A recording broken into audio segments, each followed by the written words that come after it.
Thanks, Diane. Hello, my name is Michael Griffin, and I'm here to educate you on the gains and the losses from the Sandusky scandal. Former Penn State defensive coordinator Gerald Jerry Sandusky was found guilty of sexual abuse and was convicted 45 of 48 counts on Friday, June 22nd, 2012. Over 10 boys was molested during the 15-year period. According to CNN.com, Jerry is now serving 30 years in prison. As expected, the public was infuriated and disgusted, and many students transferred. The trial began on June 11, 2012, and ended August 12, 2016. Each victim filed a lawsuit around 6 cases each. The Commonwealth of Pennsylvania filed 8 charges against former Penn State President Gerald Spinner in connection with the rape scandal. The charges include perjury and endangerment of wealth on a child. The team was forced to vacate all of its victories from 1998 to 2011, destroying all of Joe's and the school's football records. A 5-year probation has also been added to the university. The Big Ten program was fined $13 million over 4 years. A $60 million fine was given to the program and also a 4-year postseason ban. The school will lose 10 scholarships for a 4-year period. They were only limited to 65 scholarship players on the starting roster at the beginning of the season. The original start was 85 players. As a total, Penn State lost $92 million because of this scandal. According to IBT Times, as stated, many staff members, including Joe, a few students who attended the university, pled guilty knowing about Jerry's sexual crimes.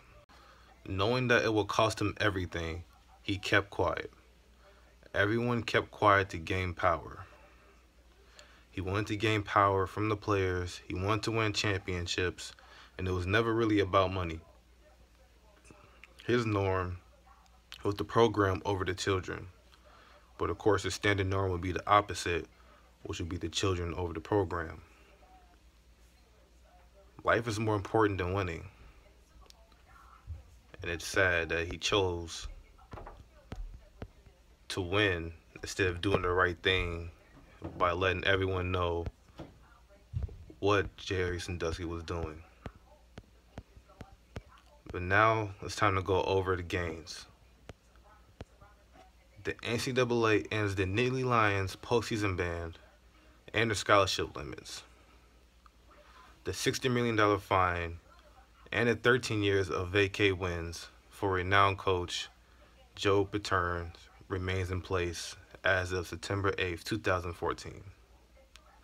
The NCAA agrees to restore all of 111 Joe Paterno's wins as a part of the settlement of the lawsuit brought by State Senator Jake Corman and Treasurer Rob McCord. Also, as a part of the settlement, Penn State agrees to commit $60 million to prevent any treatment of child abuse. The best part about this is all Sandusky's earnings is gone. Now that I covered the aftermath of the scandal, as you can see, it cost the school way too much. But more than just money, it cost them the culture. Even though Jerry Sandusky's behind bars for a very long time, and 30 years might not seem like a lot to people, and they feel he deserves the death penalty, and I agree with them. The damage that he's left behind is still there.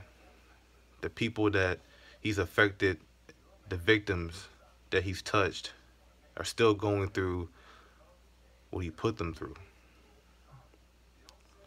Some things might never be the same, and as for the university, it might be hard for them to live up to any standard model like the 5 M's or anything like that. Now that I covered everything, from the gains to the losses, to the people that are affected by this scandal, to the victims, to the positive outcomes, and to basically what happened to everyone who lied and sided with Jerry during this disgusting scandal. But now that I'm done, I'd like to proudly introduce to you Jessica Helaman. Enjoy.